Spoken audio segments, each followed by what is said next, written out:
I remember not so long ago when people were having difficulty understanding each other or their position, they would simply say something like, "Can we talk? Can we sit down and have a chat?" Nowadays, it's much more difficult. And I don't want to make it worse than it is, but we know you have to be sensitive when you're talking about gender because some people don't know what is a man, what's a woman. Religion, you got to tiptoe around that as well, especially, there's different faiths out there.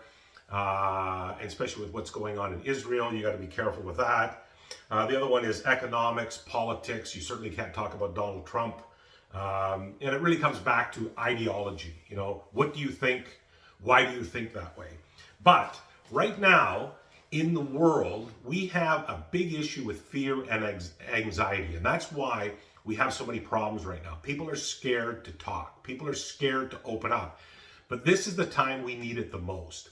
And what I'm trying to portray here or get out is that what we need to talk about is what happened in the handling of COVID-19. I don't want to talk about the vaccines. The vaccine thing will sort itself out. We've already seen lots of information about what's going on with the vaccine. That's for another day. Plus, I want this video to make it out there. Otherwise, it's going to get pulled. So we're not talking about the V, okay? But what I want to talk about is we as a society need to use this opportunity because of all the mishandling of the COVID-19 pandemic, primarily by the government, the WHO, and other institutions. But we need to attack right now and say, why was it all screwed up? Okay? We can go on about all the things that went wrong. Okay? We talked about they had lockdowns. Remember lockdowns? Never worked. Dumb idea. They've admitted it was a dumb idea. Quarantines, where they didn't even have adequate testing. The PCR test didn't work, but they were locking potentially like a 100-year-old person in a house with a 5-year-old or a 3-year-old. That could have easily happened, okay? But we had old people mixed in with young people, and we didn't know the state of their health.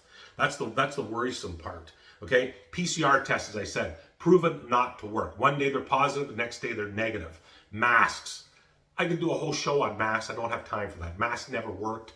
The particle size was way smaller than the filtration, went right through the mask, plus loose ends all over the place. People were breathing in all kinds of stuff. And then 6 feet apart, remember that?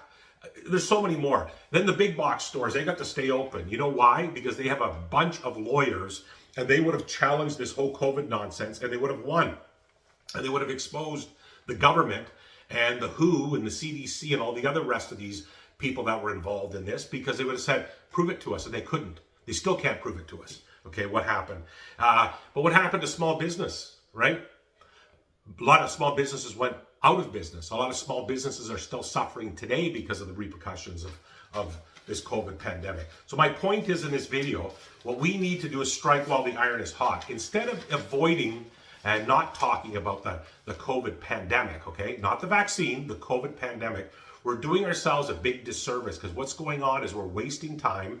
There's only so many things that we can prove, that we can try to prove. And this is one where in small pieces, the government has admitted they've screwed up completely. They screwed up royally.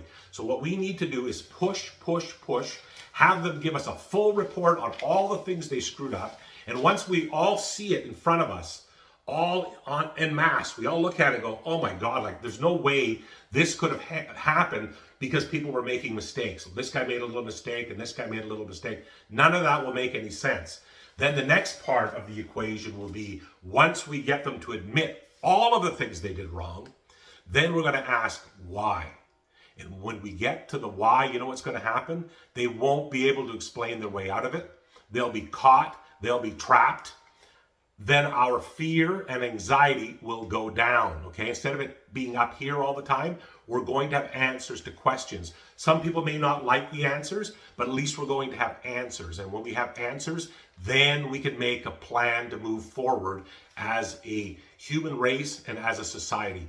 Most important thing we can do is make sure we ask, why were things bungled? And we're going to do that in the second step. The first step is admit all the things you did wrong. And once we see them, as I said, all in front of us, none of their excuses they give us will make any sense at all.